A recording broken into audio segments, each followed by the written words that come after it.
رات کے 10 بجے ہیں۔ السلام علیکم، یہ ریڈیو پاکستان ہے۔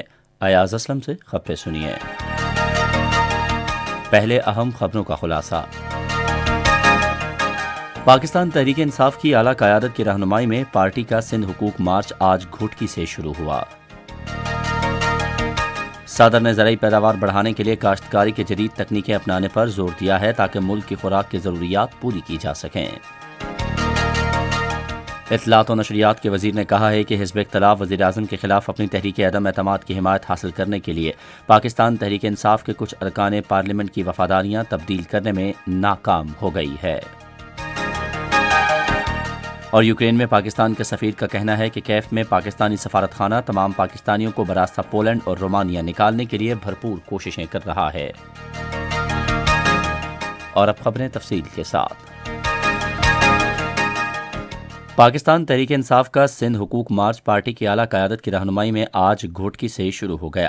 مارچ کے شرکاء سے خطاب کرتے ہوئے وزیر خارجہ اور پی ٹی آئی کے نائب چیئرمین شاہ محمود قریشی نے کہا کہ سندھ کے عوام وزیر اعظم عمران خان کو خوش آمدید کہنے کے لیے تیار ہیں۔ انہوں نے کہا کہ سندھ کے عوام بلاول بھٹو زرداری سے اپنے حقوق کا مطالبہ کر رہے ہیں کیونکہ وہ 15 سال سے پیپلز پارٹی کے ہاتھوں مشکلات سے دوچار ہیں۔ صدر ڈاکٹر عارف علوی نے زرعی پیداوار بڑھانے کے لیے کاشتکاری کے جدید تکنیکیں اپنانے پر زور دیا ہے تاکہ ملک کی خوراک کی ضروریات پوری کی جا سکیں۔ آج لاہور میں کسانوں کے ساتھ ایک اجلاس سے خطاب کرتے ہوئے انہوں نے کاشتکاروں کو زرعی معلومات کی دستیابی یقینی بنانے اور پیداواری لاگت کم کرنے کے لیے جدید ٹیکنالوجی اور انفارمیشن ٹیکنالوجی کی ضرورت پر زور دیا۔ صدر نے کہا کہ حکومت کاشتکاروں کی فلاح و بہبود پر توجہ دے رہی ہے کیونکہ زرعی شعبے کی خوشحالی ملک کی سماجی و اقتصادی ترقی کے ساتھ براہ راست منسلک ہے۔ انہوں نے کہا کہ کاشتکاروں کی مدد اور ان کی پیداواری لاگت کم کرنے کے لیے مراعات دی گئی ہیں جس سے گزشتہ سال کے دوران بڑی فصلوں کی پیداوار میں نمایاں اضافہ ہوا ہے۔ اطلاعات و نشریات کے وزیر چودھری فواد حسین نے کہا ہے کہ حزب اختلاف نے وزیر اعظم کے خلاف اپنی تحریک عدم اعتماد کی حمایت حاصل کرنے کے لیے پاکستان تحریک انصاف کے اراکین پارلیمنٹ کو رشوت دینے کی ناکام کوششیں کی ہیں۔ آج اسلام آباد میں ایک پریس کانفرنس سے خطاب میں انہوں نے کہا کہ پاکستان تحریک انصاف کے کم از کم 3 ارکان قومی اسمبلی نے تحریک عدم اعتماد کے دوران ان کی وفاداریاں تبدیل کرنے کے لیے پیش کی جانے والی رشوت کے بارے میں وزیر اعظم کو شکایت کی ہے۔ ادھر توانائی کے وزیر حماد اظہر نے ایک ٹویٹ میں کہا ہے کہ حزب اختلاف کی جماعتیں وزیر اعظم کے خلاف تحریک عدم اعتماد کی حمایت کے لیے اراکین پارلیمنٹ کو خریدنے میں ناکام رہی ہیں۔ یوکرین میں پاکستان کے سفیر میجر جنرل ریٹائرڈ نیول آئی کھوکھر نے کہا ہے کہ کیف میں پاکستانی سفارت خانہ تمام پاکستانیوں کو پولینڈ اور رومانیہ کی سرحدوں کے ذریعے نکالنے کے لیے بھرپور کوششیں کر رہا ہے۔ ریڈیو پاکستان کو بھیجے گئے ایک آڈیو پیغام میں انہوں نے کہا کہ یوکرین میں مقیم طلباء سمیت تمام پاکستانی محفوظ ہیں۔ انہوں نے کہا کہ 60 پاکستانیوں کو گزشتہ رات پولینڈ منتقل کر دیا گیا ہے۔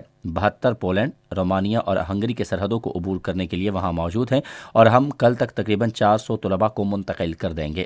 انہوں نے کہا کہ 382 طلباء آج سرحدوں کی طرف روانہ ہو گئے ہیں۔ انہوں نے کہا کہ 54 طلباء یوکرین کے مختلف شہروں سے بس اور ٹرین کے ذریعے دارالحکومت کی طرف سفر کر رہے ہیں اور ہم باقی ماندہ تمام 436 طلباء کو 2 سے 3 روز کے دوران بحفاظت نکال لیں گے۔ سفارت خانے کے عملے کے ارکان کے 21 اہل خانہ سمیت 81 افراد کو بحفاظت نکال لیا گیا ہے۔ آزاد جموں کشمیر کے صدر بیرسٹر سلطان محمود چودھری نے بھارت کے غیر قانونی زیر تسلط جموں کشمیر میں بھارتی مذموم عزائم کو ناکام بنانے کے لیے مربوط کوششوں پر زور دیا ہے۔ آج اسلام آباد میں ممتاز مصنفہ وکٹوریہ شیفلڈ کے ساتھ گفتگو میں انہوں نے کہا کہ یہ ذمہ داری ہم پر عائد ہوتی ہے کہ ہم عالمی برادری کو مسلمانوں کو اپنے ملک میں دوسرے درجے کا شہری قرار دینے کے لیے مودی حکومت کے جنگی جنون سے آگاہ کریں۔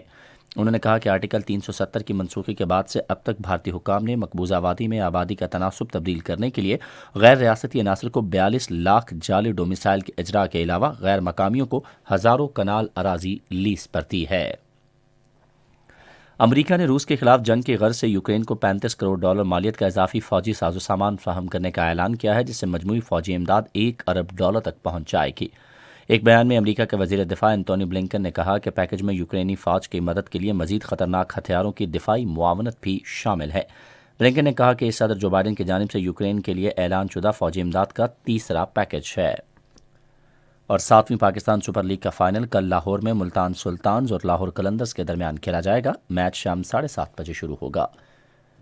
اسی کے ساتھ خبریں ختم ہوئیں۔ مزید خبروں اور تجزیوں کے لیے آئیے ہماری ویب سائٹ پر، پتہ ہے radio.gov.pk، اور آپ ہمارے فیس بک کے link radio Pakistan news official پر ہماری براہ راست ویڈیو سٹریمنگ ملاحظہ کر سکتے ہیں۔